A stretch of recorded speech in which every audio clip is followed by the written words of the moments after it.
I'm trying a bit of a different angle for this video, for it is ban list season once again, esteemed guests. I'm expecting the ban list to hit relatively soon. How soon though? Stick around and find out. So a lot of the things that I say in these ban list videos, I feel like are kind of just repeats, but Konami just refuses to do it for whatever reason. And that trend is starting with our Unlimits and with Salmon Great Gazelle. Gazelle can quite easily come to 3 with little to no issues, and with the Salmon Great support on the way, it makes perfect sense to put Gazelle back to 3. There's not a better time than now. And aside from YCS Lima, this deck isn't doing a whole lot. Next one we saw come off the Forbidden list, and it's now limited. And I fully expect this card to come back to 3 because it's not going to do anything at 3. And that card is Spellbook of Judgment. Again, it hasn't been doing anything since it came to 1. I see no reason for it to not come back to 3. But maybe this is another card that Konami will put in the quarantine zone, and then realize this card is completely fine, and then put it back to 3. Last card to bring back to 3, Pot of Desires. There's no real reason why this card should still be semi-limited. Now, the semi-limits is kind of Konami's playground to see what's probably fine and what probably isn't fine. It's kind of a wild card when it comes to semi-limits. But I do know for a fact they're going to do one change on it, and that's going to be either Monkey Board or Astrograph Sorcerer. And it's going to be one or the other because Konami is really reluctant to move Pendulum support cards, and even more so, moving them to 3, except for Endymion Servant. So, for the once per ban list move, I think it's going to be either Monkey Board or Astrograph Sorcerer, probably leaning more towards Monkey Board. And now the fun begins with limits. The first one being Blaster. I've seen a few people talk about Blaster coming off the list, at least to 1, and it's legal in the OCG and Master Duel at 1, and it's not causing much of an issue. And I do get that those two are two different formats. Max C is legal in both of those formats. But the difference between Blaster and Max C is that everyone is using Max C in some capacity, while no one is using Blaster from what I can tell. I might be wrong because I haven't touched Master Duel since I made the Max C video, but I sincerely doubt it's going to be a problem in the TCG. Typically, I like to limit to 1 card per archetype for these types of videos, but Konami did give tiers a Dragon Lord treatment in the last list, so I'm gonna ignore that. And that's starting off with Sprite Jet and Sprite Starter. Jet can either search out Starter, the Smashers, and Gamma Burst.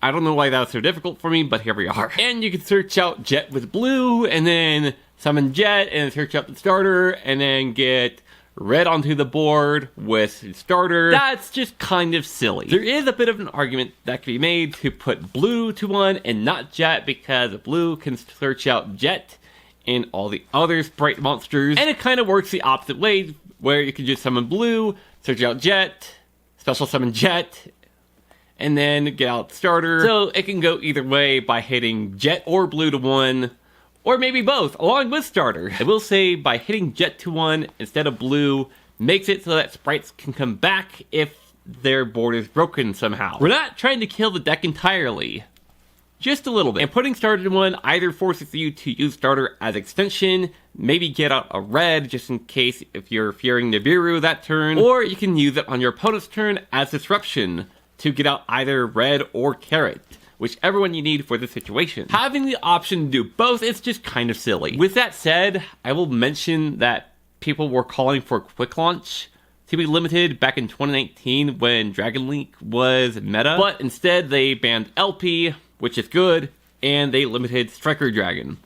Quick Launch is still fully legal at 3. And I mention this because Starter is a lot like Quick Launch, except you can only activate 1 starter per turn. Next, we're going to hit Kashtira by putting both Unicorn and Burst to 1. Unicorn can either search out Theosis or Birth, which is a bit more problematic. Not only that, but if their opponent activates a monster effect, or if they attack, Unicorn can just snipe a card out of the extra deck. Putting Unicorn to 1 makes it a lot less likely that they will see both Fenrir and Unicorn in the opening hand. Putting Unicorn to 1 instead of Fenrir is the exact situation as Sprite.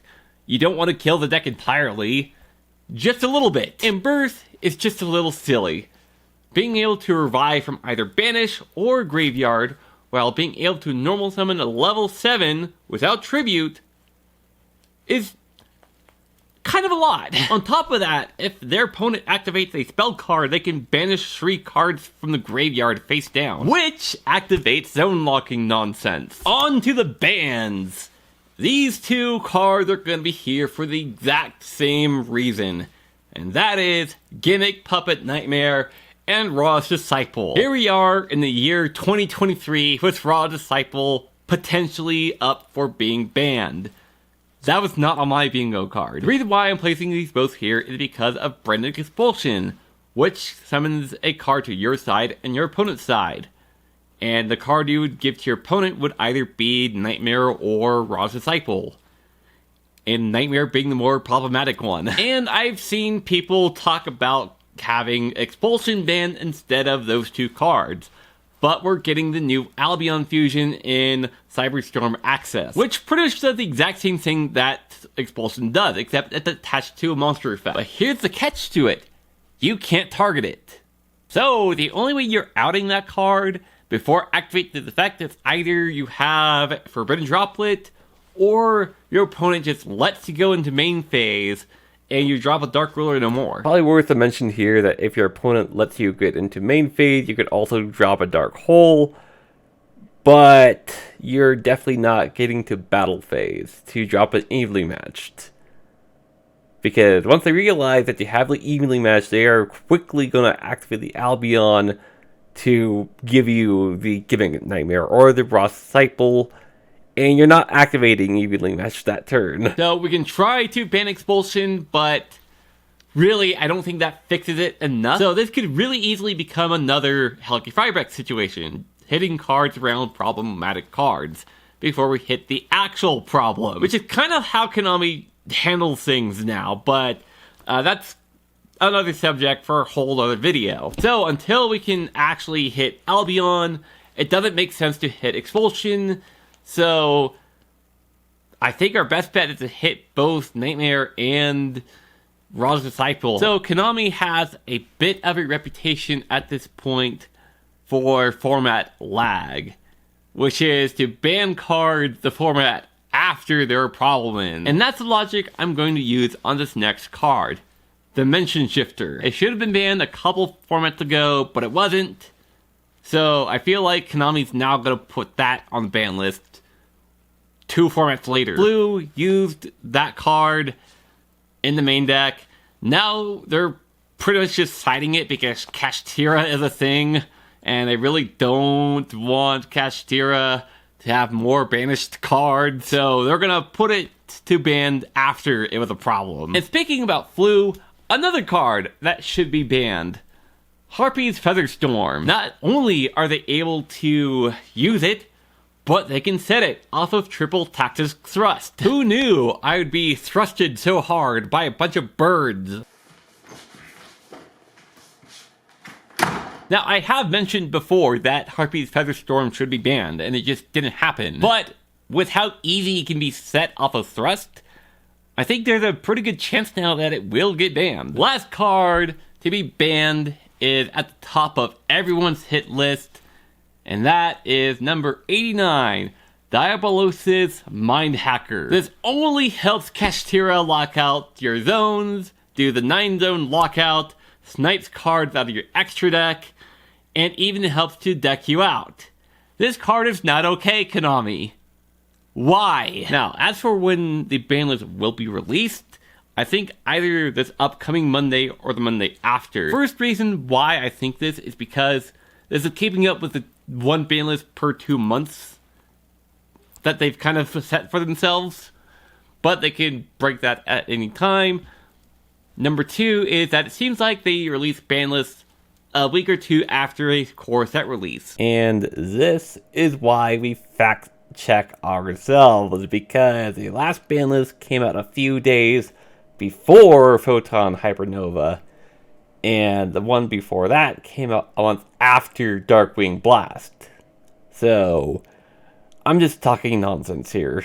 However, they are keeping up with a one ban list per 2 months, so that does follow through, at least on that part, but the core set bit is just entirely irrelevant. But thank you all so much for watching. Let me know what you think down below.